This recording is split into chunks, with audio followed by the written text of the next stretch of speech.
Make the ground shake.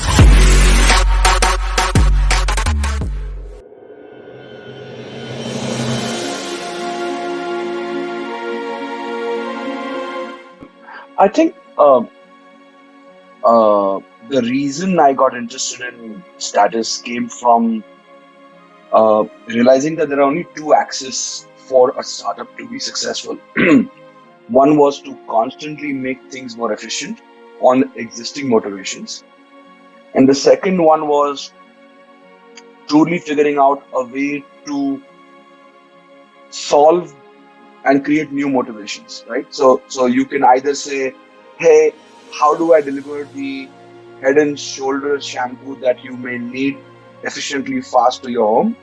Or what if I can tell you that, hey, dandruff is causing a lot of people to not like you, so you should use head and shoulders, right? So there is basically two dimensions. And if you look at the thing, people not like you is again a thing which says that, oh, what if you do not have romantic success because you have dandruff? And it goes back to the core motivation of every mammal, right, which is to survive or to pass their genes to the next progeny, right? So if you look at this, those are the two dimensions. And to me, I realized that all the startups, tech startups, were really good at building more and more efficiency, right? Like they're like, hey, how do I create more efficiency in delivering what the existing motivation is, which is clearly established, right?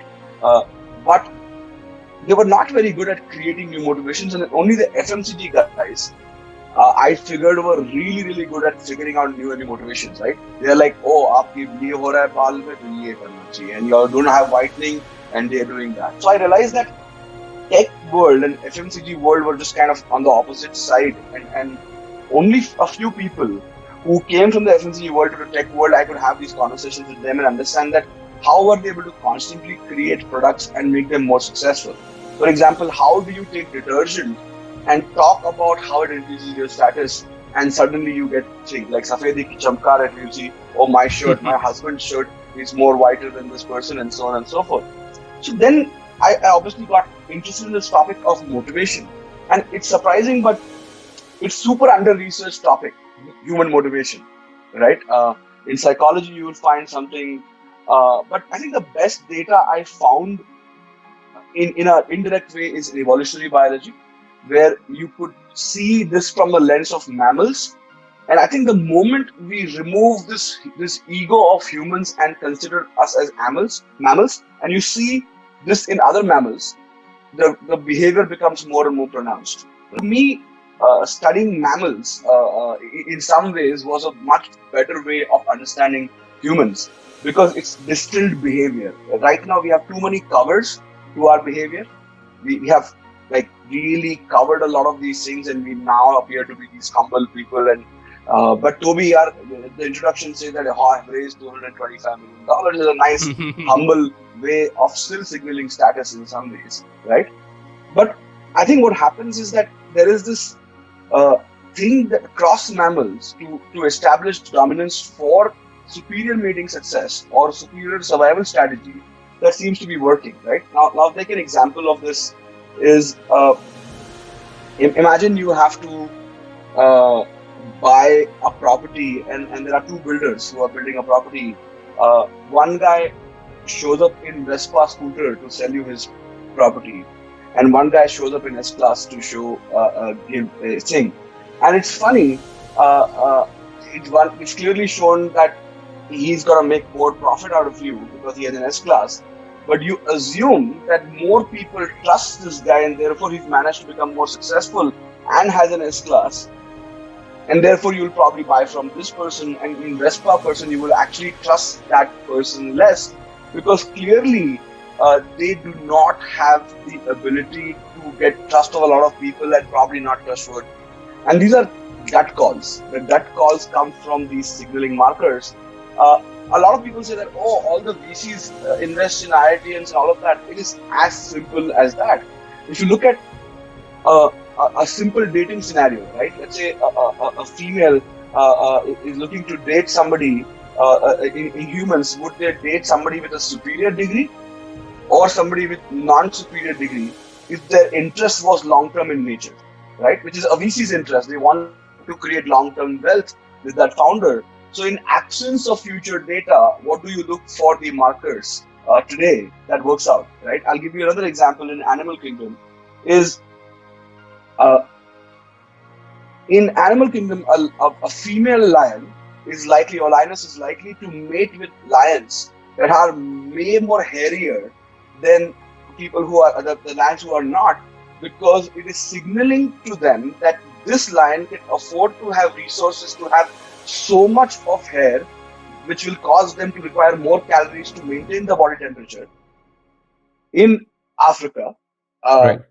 and therefore it is a superior mate to go after. So they significantly have higher success rate on mating because they can afford to show wastage of calories.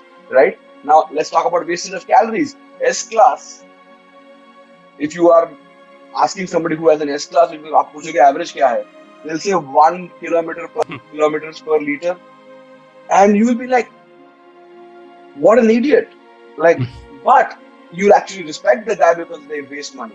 So wasting money becomes an interesting statistic, and uh, uh, it's quite fascinating, right? For example, I remember when we did our first ad at CRED, we just wrote credit card holders, you're welcome, and just put CRED. Did not explain nothing, and there were so many Twitter threads teaching us that we wasted money and all of that, and subconsciously it increased the status of the brand because we wasted money by taking a full page ad and just writing one line and did not explain the brand. So we have subconscious way, it doesn't appear. For example, if you notice people who naturally have a higher status, they tend to be somebody who do not explain too much, or they do not really go ahead and really explain their thing. They're just there. See, a person with a lower status, they'll like work very hard and explain it. And if you see those two ads of iPhone versus, let's say, Oppo or Vivo, right? Or actually, Oppo Vivo is not the thing. They also copied the iPhone thing, but like short on iPhone, like देख लो आपको खरीदना है कि नहीं खरीदना, right? And best iPhone ever. Like they do not even compare themselves to anybody else. Every other phone is like this much camera, this much processing, this thing, 6-hour battery, 4-hour payload.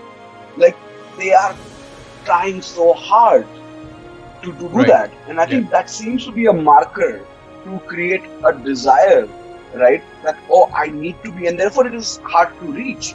And because it's hard to reach, like for example, these AirPods, right? The manufacturing cost is no different than your regular Bluetooth speakers or headphones. But the thing is that because it is so desirable, it looks like jewelry. There are right now, and jewelry had the same exact purpose.